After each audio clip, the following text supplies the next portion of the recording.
নমস্কার বন্ধুরা, আমার রান্নাঘরে আপনাদের সবাইকে স্বাগত জানাই। রান্নাটা দেখে সাবস্ক্রাইব করবেন এবং ভালো লাগলে কমেন্ট করবেন, তাহলে আবার নতুন নতুন এইরকম রেসিপি নিয়ে আসবো আমি। দেখুন, ফেলে দেওয়া বুড়া হয়ে যাওয়া খুরা ডাঁটাটা দিয়ে আমি কী সুন্দর করে রান্না করেছি। ডাঁটাটা মোটা হয়ে গেছে, বুড়ো হয়ে গেছে, বড় হয়ে গেছে, পুরো হয়ে গেছে।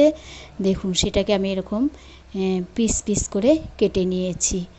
এটাকে এখন ছুলবো, সম্পূর্ণ লাল অংশগুলো উপরে ছুলে নেব, ভালো করে সাদা বের করে নেব। তারপর আমার শাশুড়িমা এটা রান্না করতে, আমি ফেলে দিচ্ছিলাম, আমার শাশুড়িমা বলছে দেখো এইটা কী সুন্দর লাগে খেতে। এইভাবে রান্না করেছিল, তখন থেকে আমিও রান্না করি এইভাবে। দেখুন, এগুলো ছিলে নিয়েছি। এইবার আমি ছোট ছোট পিস করে 4টা পিস কেটে নেব, নিয়ে সেগুলো লম্বা লম্বা করে এরম করে কেটে নেব, একটাও ছোবড়া থাকবে না। এইভাবে এই যে এইভাবে কাটছি আমি, লম্বা লম্বা করে এরকম চিকন চিকন করে কেটে নেব। এইভাবে কাটতে হবে, এই যে লম্বা লম্বা করে। তারপর হচ্ছে আবার আর একটা দেখিয়ে দিচ্ছি আমি, এইভাবে এরকম হবে সেগুলো। এই যে আর একটা আমি দেখিয়ে দিচ্ছি, এবার লম্বা লম্বা করে কাটছি, এই যে এইভাবে। এগুলো সবগুলো আমি এইভাবে কেটে নেব। কাটছি, কাটার পর এবার এরকম হয়েছে, এগুলো দেখুন বন্ধুরা, এরকম হবে সেগুলো আমি এবার। তাহলে চলুন রান্নাটা ভালো করে করা যাক। এবার মিক্সিতে সর্ষা নিয়েছি, এবার কাঁচা লঙ্কা বেশ কয়েকটা দিতে হবে, একটু ঝাল ঝাল হবে। এবার এই পোস্তটা আমি এর মধ্যে দেবো, সর্ষার মধ্যে পোস্তটাও দিয়ে দেব, দিয়ে সেটা আমি ভালো করে পেস্ট করে নেব মিক্সিতে। এবার আমি এটা মিক্সিতে পেস্ট করছি। তারপর কড়াই তুলে দিয়ে এবার সরষের তেলটা দিয়েছি, তেলটা গরম হয়ে এসছে। এবার আমি শুকনো লঙ্কাগুলো ফোড়ন দিলাম, তারপর আমি একটু বেশি করে কালো জিরা আর পাঁচফোড়ন ফোড়ন দেব। কালো জিরা ফোড়ন দিলে আরও বেশি ভালো লাগে খেতে। তারপর এটাকে ঘেটে এবার আমি খুরা ডাঁটাটা ছেড়ে দিচ্ছি কড়াইতে। এবার আমি খুরা ডাঁটাটা সম্পূর্ণ ছেড়ে দেওয়া হয়ে গেল। এবার আমি ছোলা দিয়ে ঘাঁটছি, এইভাবে ঘেটে দিচ্ছি, দিয়ে ভাজবো। এখন একটু লবণ দেব আন্দাজ মতো, পরিমাণ মতন একটু হলুদ দিলাম। তারপর আমি এটাকে ভাজবো, ওই তেলেই ভাজবো। ভাজছি, এইভাবে ভেজে নিচ্ছি। তারপর ভাজা হয়ে আসছে, এইবার আমি অল্প করে ভেজে নিয়েছি, খুব বেশি ভাজবো না। ভাজা হয়ে গেলে এবার আমি একটু জল এর মধ্যে দেব, জল দিয়ে এটা সবজিটা ডুবে জলটা দেব, দিয়ে ঘেটে দিচ্ছি, দিয়ে একখানে করে নিয়ে আসব।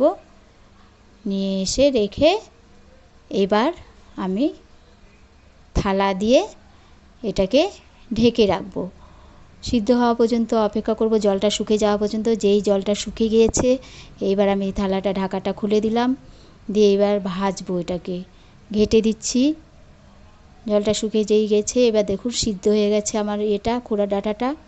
এবার আমি এটাকে ভাজবো, ভাজছি, এবার ভালো করে নেড়ে চেড়ে ভাজতেই থাকবো। ভাজছি, ভাজার পর এবার সরষের তেল দিয়ে আর একটু তেল দিয়ে ভাজবো। খুব বেশি লাগে না এটাতে তেল, অল্পই লাগে। এই যে তেল দিচ্ছি আমি, দিয়ে তেলটা দেওয়া হয়ে গেলে আমি এবার ঘেটে দেবো আবার। এই যে নেড়ে চেড়ে এবার ভেজে আবার নিচ্ছি। ভাজাটা হয়ে আসছে, এইভাবে নাড়াচাড়া করতেই হবে যতক্ষণ একটু ভাজা ভাজা হবে না। এবার একটু মিষ্টি জায়গায় আমি একটু খাগড়ায় দিয়েছি, একটু মিষ্টি মিষ্টি হবে। এবার এটা নেড়ে দিচ্ছি, আমি ভাজছি। এইবার আমার ভাজাটা হয়ে এসছে। তারপর আমি এবার এর মধ্যে মিক্সিতে যে পেস্ট করে রেখেছি সর্ষা পোস্ত কাঁচা লঙ্কা, সেই পেস্টটা আমি এর মধ্যে দিয়ে দিলাম, দিয়ে এবার ঘাঁটবো, ঘেটে দেবো।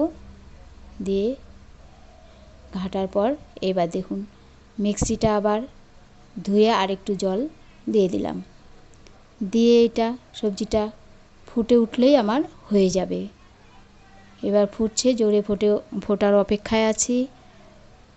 এবার ফুটে উঠছে। এবার ফোটা হয়ে গেলে আমি ভালো করে ফুটে উঠলে দেখুন নাড়ে দিচ্ছি, আর একটু ঘেটে দিলাম, দিয়ে সেটা যখন এই যে ফুটে উঠেছে, এবার হয়ে আসছে আমার সবজিটা। হ্যাঁ, এবার একটু এর মধ্যে তারপর কাঁচা তেল দিতে হবে সর্ষার। নামার আগে এই যে কাঁচা তেলটা আমি দিয়ে দেবো। সর্ষার কাঁচা তেলটা দেওয়া হয়ে গেলে এই যে ঘুরে ঘুরে দিয়ে দিলাম তেলটা, একটু বেশি করেই কাঁচা তেলটা দেবো। দিয়ে এই দেখুন কত সুন্দর হয়েছে তরকারিটা আমার খুড়ার ডাঁটার। এটা বয়স্ক লোকেরা, বাচ্চারা সবাই খেতে পারবে, কোনো ছোবড়া নেই।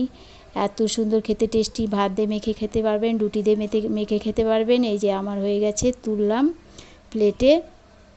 এবার থেকে তাহলে বুড়া ডাঁটাগুলো বন্ধুরা ফেলে দেবেন না, এইভাবে রান্না করবেন, খেতে খুব সুস্বাদু, খেতে খুব সুন্দর লাগে। খেয়ে দেখবেন, তারপর আমাকে বলবেন। ভালো না লাগলে আমাকে বলবেন বন্ধুরা। এবার আমি তাহলে আসছি। নমস্কার বন্ধুরা, ভালো থাকবেন, সুস্থ থাকবেন, সকলে মিলে ভালো থাকবেন। আবার